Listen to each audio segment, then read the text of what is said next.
are going to be talking about understanding and correcting common SQEP finds. My name is Danielle Gloy. I will be monitoring the chat today, and then leading our content is Peter Spalding.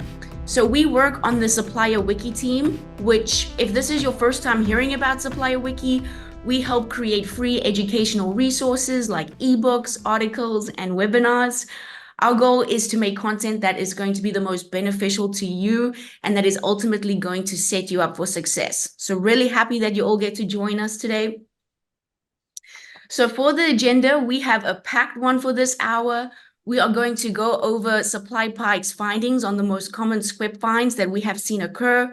Then we'll go into deciphering the meaning of SQEP charges.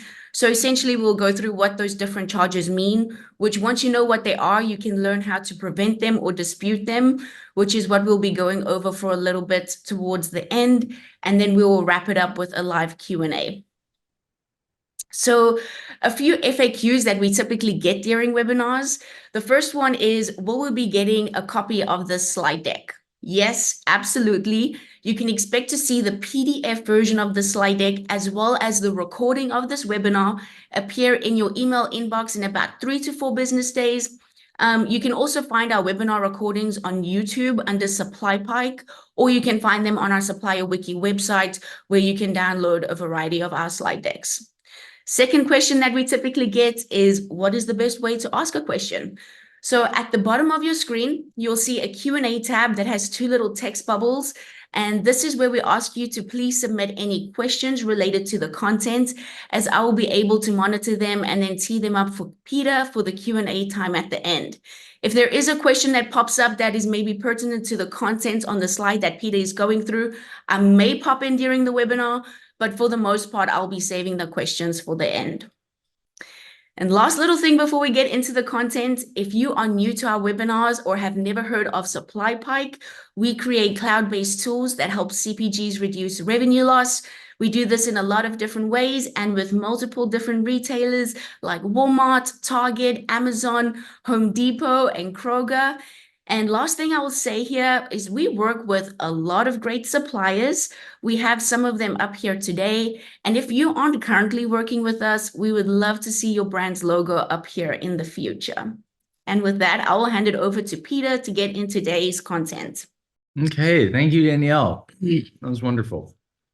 Yeah, so we, SupplyPike, we got our start a little bit more in the AP deduction space, doing deduction codes and all that. So our software really was designed with that in mind, but in more recent years, as we've filled out that space, we've begun to be able to expand into other parts of the Walmart retailer revenue loss space, but also into other retailers as well. So a part of that expansion really was whenever SQEP kind of came on the scene, we could take a closer look at it, right? Look at the fines that people are receiving, look at the defects, how it's broken down into its different phases, and then use all of that information that we learned to kind of aggregate data to do some benchmarking, basically. So this webinar is mostly just that. It's mostly just how is your kind of fine process for SQEP performing relative to the kind of average supplier. So a little note that I want to kind of highlight from this slide is the categories in Walmart. We would like to think that our data that we have for this is based off of our current customers. We would like to think that this is pretty representative of suppliers across categories. So we don't have a lot of very category specific performance data for SQEP or for sales or anything else, right? Like the kind of thing that you would, that in the case of sales that you would find in Illuminate or something like that. But what this is more of a kind of a broad scope benchmarking. How is your particular business performing relative to that of the average, in this case, Walmart supplier? So take all this with a grain of salt. Your category may be different. It may be something that's a little bit, it may be a little bit packaging is a little bit more tricky in your category relative to other people's. And so that number is going to get kind of skewed in that range as well. That's data that we can't really speak to, at least not as of now, because we haven't broken our data down into individual categories. And I think that if we were to, we don't really have enough. We're in all or most of the categories. We don't do there's certain categories that we can't really handle deductions for, like alcohol and tobacco and stuff like that, as well as pharmacy stuff. So there's certain areas that we couldn't really get into, but really, as our customer base begins to grow, this is data that we can really kind of flesh out. And I think in the future, we could do more kind of granular data by category as well. But for SQEP updates, we're going to do a little bit of kind of higher level SQEP stuff at the beginning here. Not too much though, because we assume that there's a little bit of an understanding of what SQEP is if you're here. But basically all of this, it's just to say that phase 4 is still TBD as far to the best of our knowledge. So we want to kind of see if that rings true to you as well. Where is phase 4 with all of this? You know, in January, we got a new version of the secondary packaging guide, the supply chain standards. There wasn't phase 4 stuff in there. We're not sure if that's how they're going to make the announcement whenever phase 4 does drop. I suppose with the supplier summit coming up here really soon, there might be a little bit more information about that then. So keep an eye out for that. But yeah, we haven't really heard. We heard whispers, we heard rumors about the beginning of the fiscal year this year, but that didn't happen. I heard whispers about November about 6 months ago, and that didn't happen. So whenever it does happen, everyone will know because your fines will go way up. And then we'll do a whole kind of, we can unpack all of that together for you guys as well.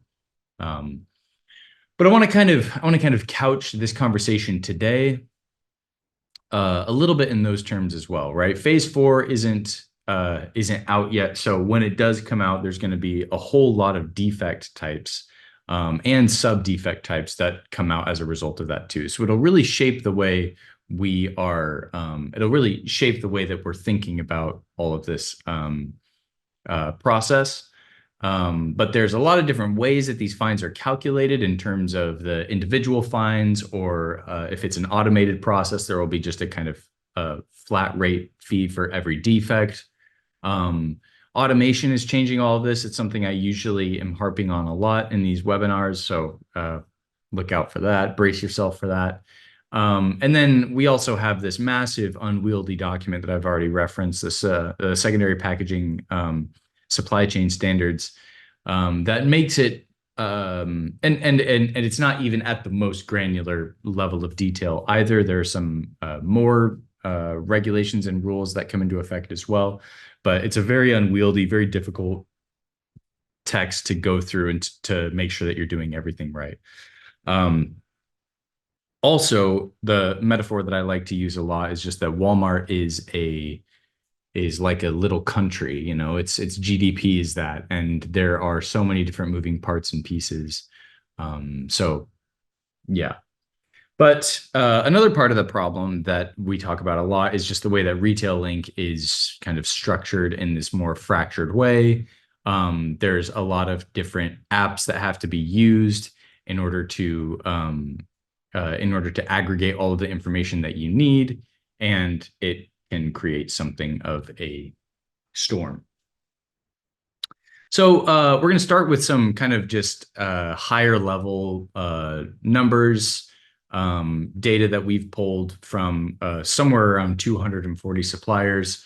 And I think that is updated to be a little bit more than that too. But again, that number is not big enough to really get down into a granular level by category or by department or whatever. But it is good to kind of give a general sense. So out of those numbers, we see about 97% of suppliers get SQEP fines. And the ones who don't would probably be on the smaller side. So most people are having some form of revenue loss due to this. And it's generally more than OTIF fines in terms of suppliers who have received one, right? So of the suppliers who do receive them, there can be quite a bit too. The 28% of suppliers had more SQEP fines than OTIF on average. So again, SQEP kind of comes in after OTIF, chronologically speaking, but for a lot of people, it's a more devastating kind of form of revenue loss. And then this is a big, I think, key takeaway.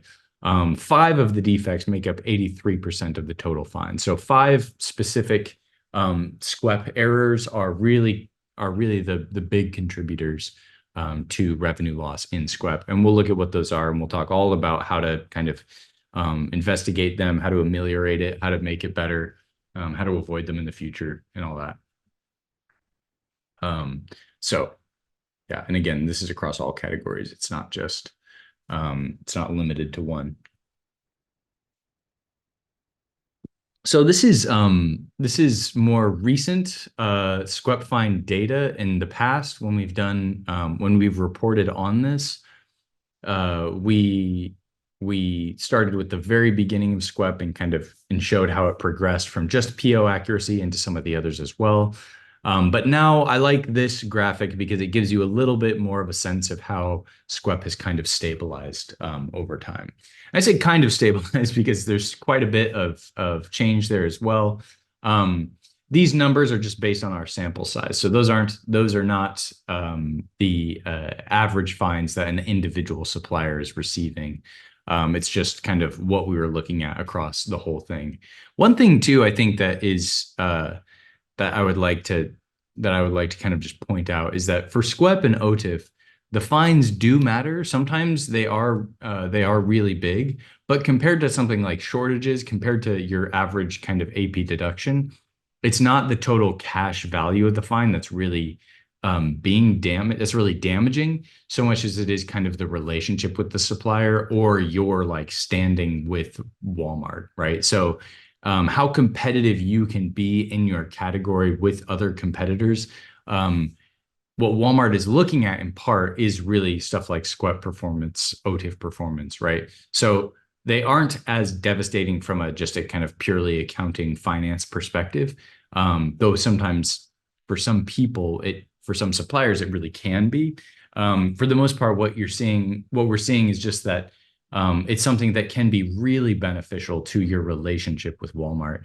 It's something that you could point to be like, this is how we're doing, right? Along with sales data and other stuff like that, the scorecard. So all of this is really important. I just want to break down here a little bit. We see load compliance almost every month takes up a relatively small portion of the fines.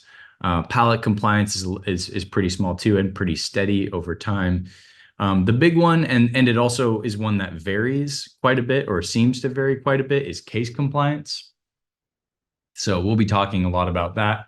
And then PO accuracy is pretty big too, but it is also kind of stabilizing in terms of its numerical kind of value. So some of these like load compliance and pallet compliance, these are things that if they are indicative of an actual error, they can be isolated and found out and fixed with relative ease. So that number that we're looking at there as it's kind of stabilized over those years, that may be just newer suppliers.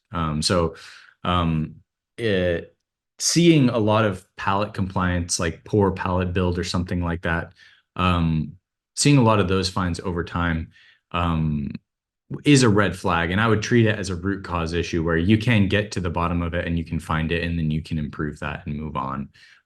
So that would be my guess about why those numbers are stable. PO accuracy is somewhat trickier, and then case compliance is a lot trickier. Those case compliance regulations are changing every year. I was just on a call with someone who's been every single one of their inspected cases got a fine for the month of March because there was an update, and they hadn't been aware of it. So Walmart isn't going well out of their way to let everyone know whenever these updates happen. They're just kind of communicating it in the form of compliance fines. So it's a bummer. It's a major bummer. These are the top five. So it looks like it's just three, but these are really the top five defects that we see in SQEP. That dollar amount is arbitrary. It's relative to a different number that we were looking at. But the percentages there are the real value. So we're seeing two really big defect types. One of them belongs to barcode compliance and the other belongs to PO accuracy. So again, to just kind of contextualize this a little bit, barcode and label compliance, those belong to case compliance, right? And then PO accuracy is the ASN not downloaded and overages, right? So these are the five big ones, and they both belong in these two groups. So the way that they're categorized on this slide is the green and the blue. All five of the biggest defects exist in those two categories in that breakdown. And what we see is really just like a quarter of all SQEP fines is the incorrect quantity on barcode compliance. And we'll get into more of what that means and why that is a little bit later. It's really, everything's all about quantity and the communication of quantity. ASN not downloaded, that's some outdated language, or at least we think it's some outdated language. ASN not downloaded has been broken down into two categories now of like, I think it's like an incorrect amount on ASN, and then ASN not sent. So that's Walmart trying to do a better job of getting more granular about what the actual problem is. And I really appreciate that, because ASN not downloaded, I think, is a terrible name for the thing that it's actually describing. We'll talk more about what that means in a little bit later. But that ASN not downloaded, you can think about it as all of the ASN related fines for SQEP. And then overages are pretty self-explanatory, and those overage fines, it's a big one. It's a big whammy. You got incorrect barcode under barcode compliance, and incorrect quantity as well for label compliance. And we will dive into them now. Okay, so ASN not downloaded. This is the one that I was saying has been now kind of broken down into two different subsets to the best of our knowledge. ASN not downloaded may still exist as a fine, as a sub defect, but we haven't seen any of them yet. So I think what happened is they took all of the ASN related fines, and those were called ASN not downloaded, and now it's about the quantity on the ASN and whether the ASN was actually sent or not. So that's the new kind of way that it's broken down. And so this is Walmart's definition of this. It's kind of it's kind of outdated as well. ASN not sent or ASN failed to download. The failed to download part now Walmart has completely just gotten rid of, which is a good thing, because that seemed to imply that there was a fault with the EDI provider, and then that usually resulted in some confusing conversations between suppliers and their EDI providers, when in reality, most of the time, it's a timing issue, right? So ASN hasn't arrived. That's Walmart saying, by the time we got this shipment, we hadn't received an ASN yet, right? And that can happen sometimes. But if the ASN quantity is what's wrong, then that will be a different thing entirely. That's a miscommunication about on the supplier's part about how much they're actually shipping. So that's what the second line is here. ASN was not received for a PO line, or wasn't sent before the shipment arrived. Sometimes there's miscommunication. Sometimes the people who are sending the ASNs aren't sure when the shipments are actually leaving, or they're hearing about it late, yada, yada. It could be any number of things. But the charge for this is a $200 flat fee per PO for DSDC and Department 38. And then for all the rest, it's a $25 flat fee per PO. So it sounds like it's not a lot, but you can see it's still making up a significant portion of the SQEP related fines. So it's something that could really add up.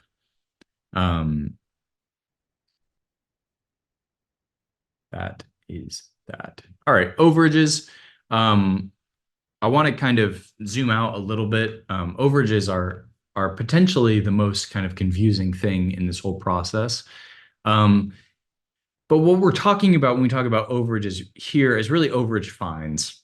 We're not talking about billable overages. And it is really important to think about both of those things as overages, but to not get them confused with each other. It's a very like difficult, it's a deceivingly complicated thing.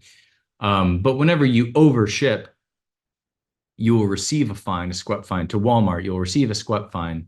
That is the $200 per defect and then $1 per impacted case. That's the individual charge.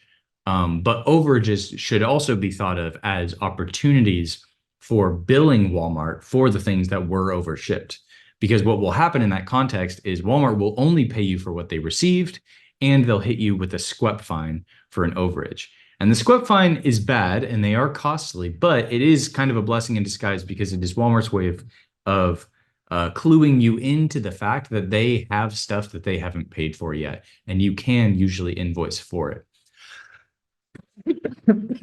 So these overage fines can be seen as sort of a blessing in disguise, because they're pointing out that there are billable overages that exist out there. And what we've seen a lot of the time is that Walmart will actually pay if you invoice for a billable overage.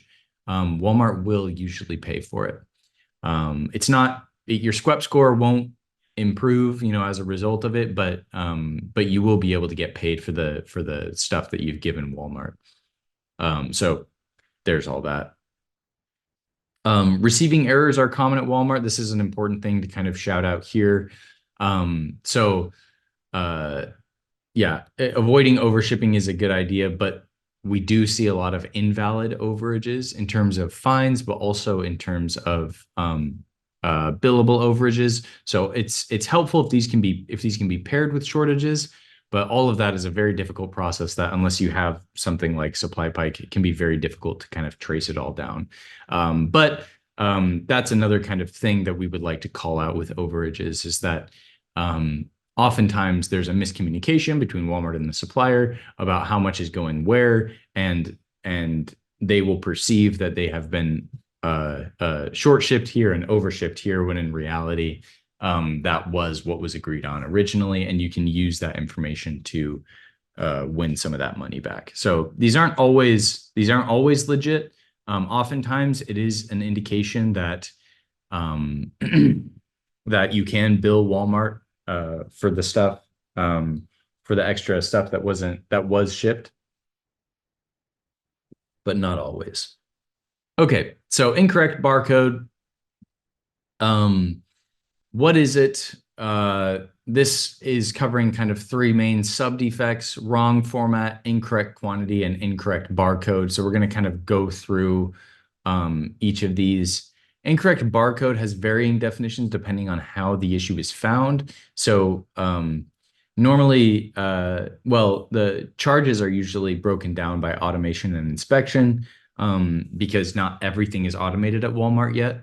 At least not like it is at Amazon, where their FCs are just crazy automated. So in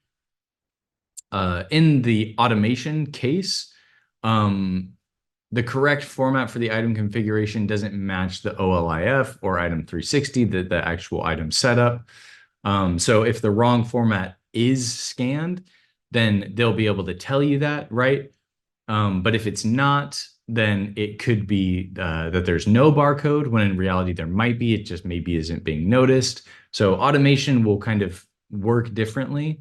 Whereas in the case of an inspection, they'll usually be able to say whether it's a wrong barcode or not, if it's a wrong format, if it's just an incorrect quantity issue, or if it's actually the wrong barcode. So they'll be able to distinguish that a little bit more clearly there. So one thing that we've been calling out a lot, we're seeing a ton of these fines. We're seeing a ton of these, what is it that we called them? Case packaging. How do we break it down? Case compliance. So case compliance fines are taking up the majority of them. And we think that we're going to continue to see that happening. We don't know exactly what this fourth phase is going to look like, at what point that what point in the supply chain it's even going to be kind of located at. But one thing that we're sure of is that Walmart is trying to make their DCs more automated every day. And as they do that, the number of fines and the dollar amount of fines even goes up. So one thing I want to call out here really quickly is just that with the automation charges, the charges that are developed based off of automation, you see $1 per case impacted, and that's a flat fee. For the inspection, you've got this massive $200 admin fee that is put on top of the $1 per impacted case charge. So it seems like those inspections are going to be a lot more costly than automation, but it's actually not the case. Remember that whenever Walmart is updating something like let's say a barcode format rule or something like that, basically the way that most people find that out is through these fines that will come through automation. So you'll be getting $1 for every impacted case until someone on your team can pinpoint it, can become aware of it, can investigate it, and then from there infer what the change in the policy is. So and those changes for like formatting happen all the time every year, and even less than that too. So this is something that we really we talk about a lot, but it's hard to talk about without getting into really the specifics of which particular barcodes are important where. So we always recommend, studying the secondary packaging guide and using the Control F search function there to try to find exactly what your particular situation requires.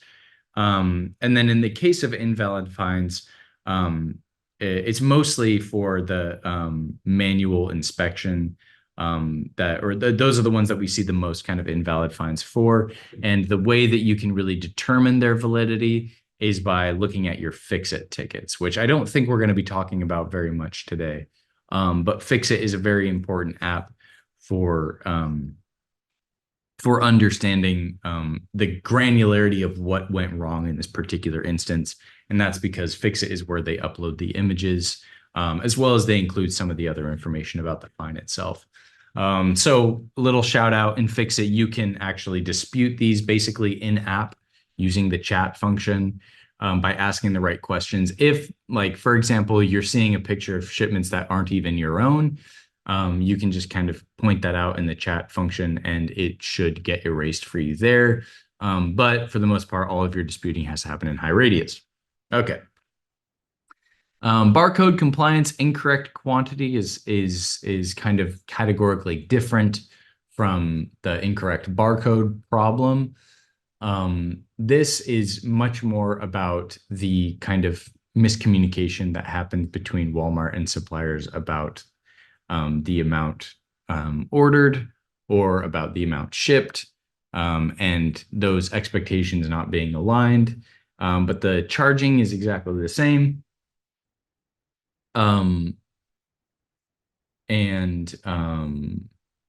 This is another one that we'll see go up a lot with the implementation of automation at these DCs. So you can definitely expect an increase in issues, and Fix-It is really important for this as well. Okay. For label compliance, incorrect quantity, this is oftentimes the issue comes down to the barcodes are actually correct, but there are not two on the correct sides. So that's usually what's going on here. The charge structure is exactly the same as the other ones, and it is preventable. We say expect the same amount of increase in issues and fines as you would for the barcode defects as well. But again, we'll call out the secondary packaging guide and the Fix-It app for that one as well. So, okay. So we wanted to break this down into three different kind of categories for doing well in SQEP, something that we've seen suppliers excel at versus areas that we've seen people struggle in. So we want to disabuse suppliers of the idea that you could take an AP deductions policy and apply it to SQEP fines. Basically, disputing is kind of the last resort. Disputing is not as effective for SQEP fines. It's not as effective for OTIF fines, any kind of AR chargeback, as it is for AP deductions. We see a lot of success whenever people can prove the invalidity of an AP deduction in actually winning money back. For SQEP fines, most of the time, what we're doing is we're trying to catch up with Walmart's programs, and we're trying to fix inefficiencies in the supply chain. So the first step that we want to call out is the understand phase. From there, we're going to go to a prevention phase, and then we'll talk about disputing as well. But here, we want to call out the scorecard for performance, just checking in on your performance at a regular interval, weekly. But again, it depends on what you're doing. It depends on what your role is.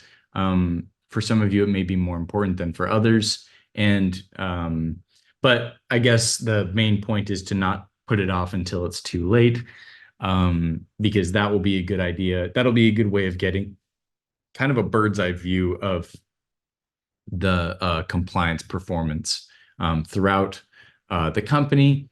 And then understanding the reason codes is obviously really important. How Walmart is gathering the data and how they're fixing the issues. Whether these are automation fines or inspection fines, all of that is really important for understanding that too. And for our second step, this is the prevention step. We really want to highlight the Fix-It app. I know I've been talking about this a little bit already, but you should review before the business review period to prevent having to dispute through high radius if you can, or to gather additional information for disputing. So Fix-It will be helpful whether you use it as a kind of disputing platform or not, because it'll give you visuals. It'll provide a little bit more information on the actual defects themselves, what actually went wrong on the ground. And but again, I want to call out in the bottom right-hand corner, there's a chat function, and you can use that. Usually, if you ask one specific and pointed question, you can use that as a way of getting some kind of information back from Walmart corporate about what went wrong, right? Walmart wants to see that you are making an effort to prevent this from happening again in the future. And so you're going to make a change. Well, sometimes they're invalid. Sometimes the information that they give isn't specific enough. And that chat feature can be very good for helping to kind of clarify exactly what's going wrong. Yeah. So that's the first bullet point there. Really is just about making that a very specific question, trying to be as precise with your wording as possible, because you're basically only going to get one shot at a response. You can't keep a conversation going with Walmart corporate because they've got places to be. Another call out that we have here is learn how to understand Walmart's copy and paste responses. And then, as I already mentioned, you're basically only going to get that one question for that chat feature. So try to use it as wisely as you can. And then in the disputing portion, disputing proper for SQEP fines happens in high radius. So you want to take time at the end of every month to try to dispute these fines, or the ones that, or to try to do some validity checks on them. Again, this is pretty rare. Most of the time, the benefit of a SQEP fine, it's not the benefit of a SQEP fine, but SQEP fines are actually kind of helpful for understanding things that are not up to snuff, right? It's a way that Walmart has of communicating very aggressively with suppliers about changes that need to be made. So you can leverage Fix-It to try to determine validity, to try to get a sense of what's happening there on the ground. And then you can also use it to gather the basic information that you would need for filing a dispute. It might be a good idea just to download those pictures. If you're going to dispute a fine, it may be a good idea to just download those pictures and attach them anyways, even if their relevance maybe isn't super important, just to show whoever's reviewing that dispute that you have done your homework in that sense too. So, but yes, fix-it is very important in the prevention period. That's the name of the app. Walmart wants to see that you're actually trying to change things, but it's an important part of disputing as well. And of course, the SQEP dashboard can be very helpful for disputing too, for gathering some of that information and for contextualizing it that way. So a little bit of the higher level, the invoicing schedule. This is the 21st of the month that the prior month's data in the SQEP portal gets locked. That's important to know because it can change before then. And then the 22nd and the 27th through the 27th of the month is the business review period. And it's the 28th of the month that starts the kind of financial processing period where the billing is generated for all the suppliers. So that's that's the process. The process is started where the actual AR chargebacks are being generated. And then the amounts due based on billing are just deducted from the next scheduled outgoing payment. So all of that, getting all of that kind of outlined from an accounting perspective is really important. So we decided to kind of break this down into some workflows to just, again, have a kind of a higher level view of what's going on here and how it may change depending on the phase or depending on the actual sub-defect. So you're going to want to be constantly reviewing the scorecard, the SQEP scorecard for those fines or for projected fines. And then depending on the phase, you'll use different apps. So you'll use a chargeback summary for phase 1 because all of that is electronic. It's more PO related. But for phases 2 and 3, you're dealing with the actual stuff, the actual material of the shipment, the actual barcodes on the boxes and all of that, right? So that has to be reviewed and fix it for that reason, because that is ideally where they would be showing you what's going wrong. We have had instances of people not receiving images and fix it, and that creates a whole lot of trouble too. But the chargeback summary will also, again, probably be helpful for gathering some of that information if it's not all available and fix it. From there, you got to do your validity checks. So you can determine whether you want to eat it or whether you want to try to dispute it, whether you want to kind of write something off as an error, basically on your part. That will all get kind of taken back up into the individual kind of financing for the full year. How much should we expect to be fined from Walmart through the SQEP program for our own inefficiencies? Does that change on a seasonal kind of cadence, or is it pretty predictable throughout from month to month that there's around the same amount? Or is this something that we're seeing really just kind of explode whenever there's changes that Walmart is making? If that's the case, then we're kind of trying to figure out what's the cadence of the changes that Walmart is making, and how can we kind of prepare for that from an accounting perspective or a finance perspective. Yeah, I say all that we have there for if it is valid is just write it off, but all of that kind of goes into that process as well. It's not as simple as all that. And it's never a good thing to have to work with a boss on. But that's that.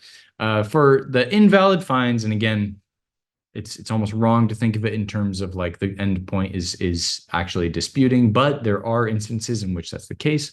Walmart has paid back SQEP fines that have been invalid in the past as well. So all of that is there too, but that's when you gather your proof and you dispute it in high radius, or you can try to get it taken care of and fix it, as we mentioned already. We'll talk a little bit about what high radius looks like there in a little bit.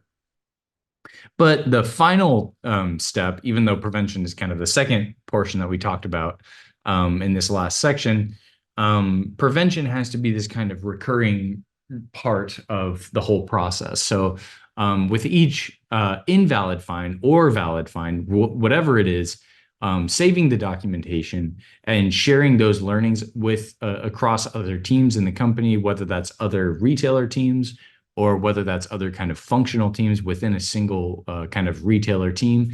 All of that can be really important and should be done, because even if you're receiving invalid fines from Walmart, that's something that you're going to want to know about as a company and to keep metrics on, basically. How often are shortage deductions invalid? How often are SQEP fines invalid?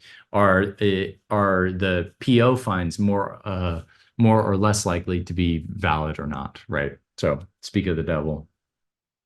ASN fines.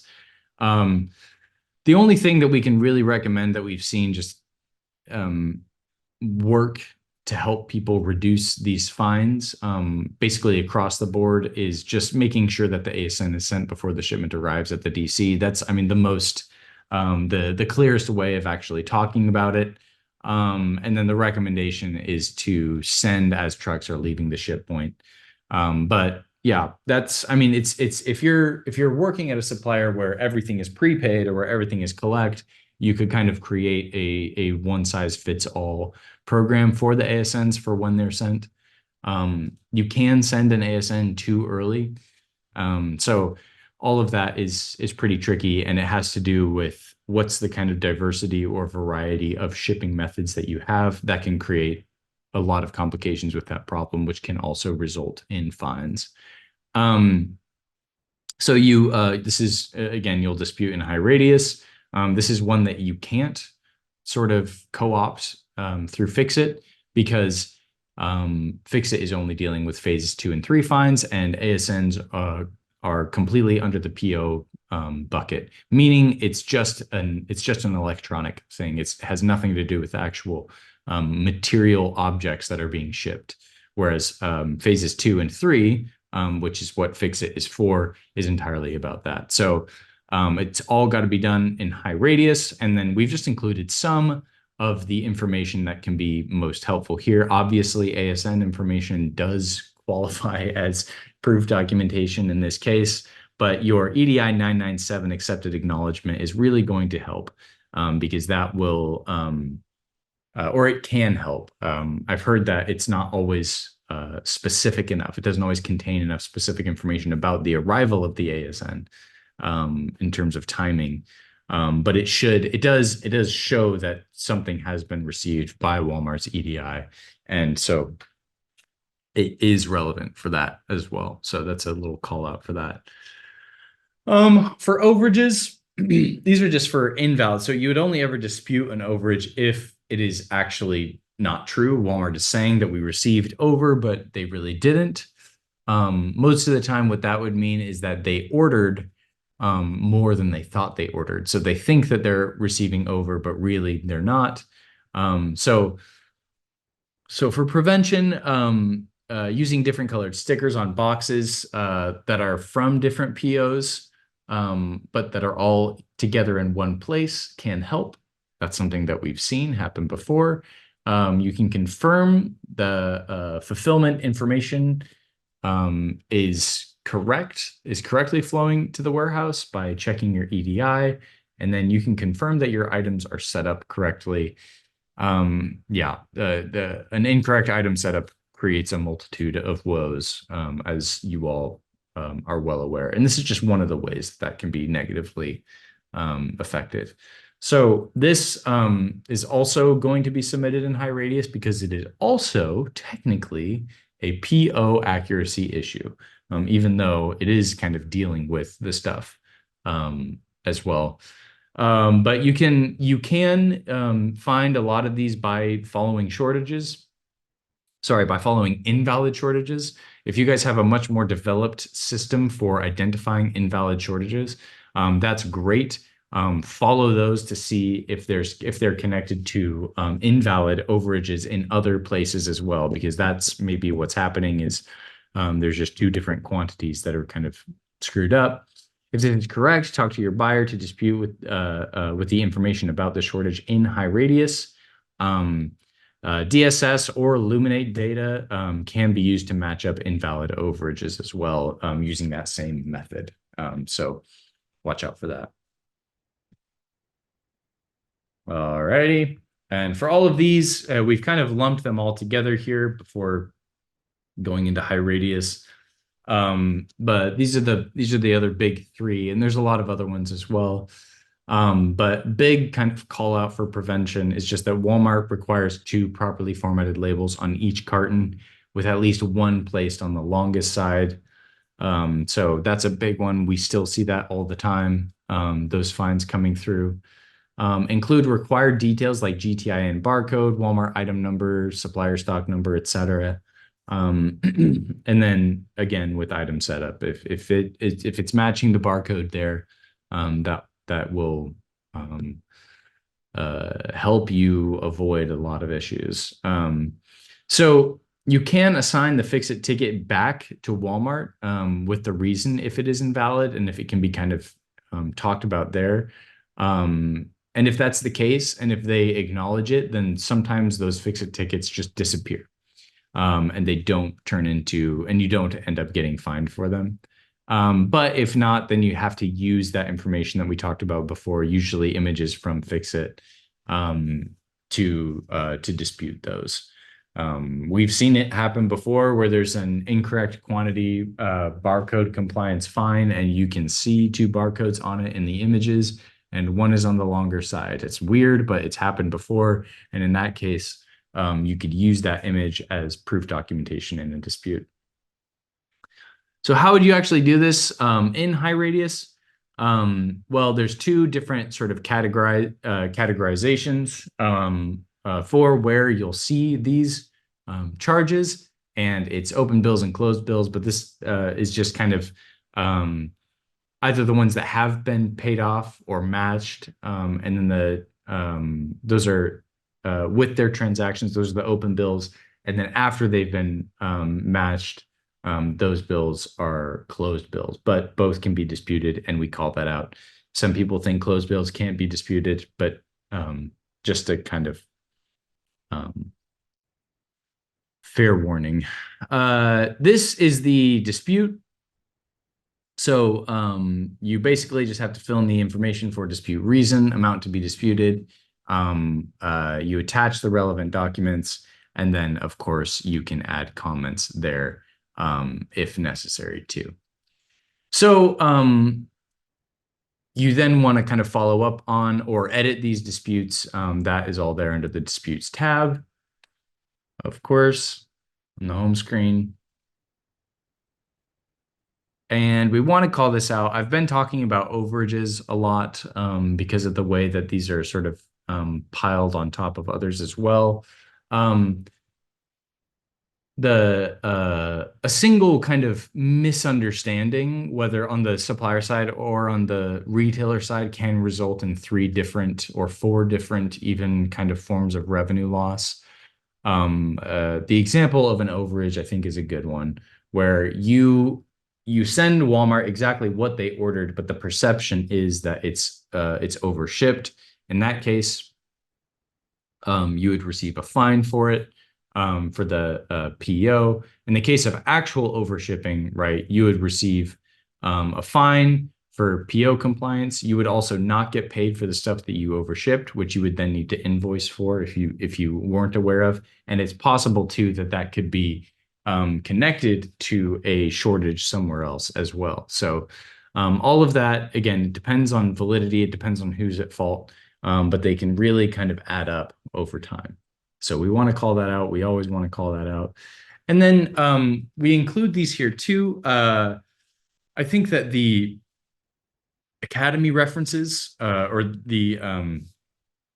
these first 2 bullets here, the Retail Link Academy, is probably going to be considerably more helpful than the actual support. We just hear from people all the time that there's no one really on the other end of these emails or these phone numbers. That's not to say not to try it. You may, the EDI help desk has helped people in the past. But by and large, what we see is that the people who are in charge of doing support for these things are kind of overwhelmed. Another call out that I would make for SQEP related help and all of this is the Walmart supplier support group.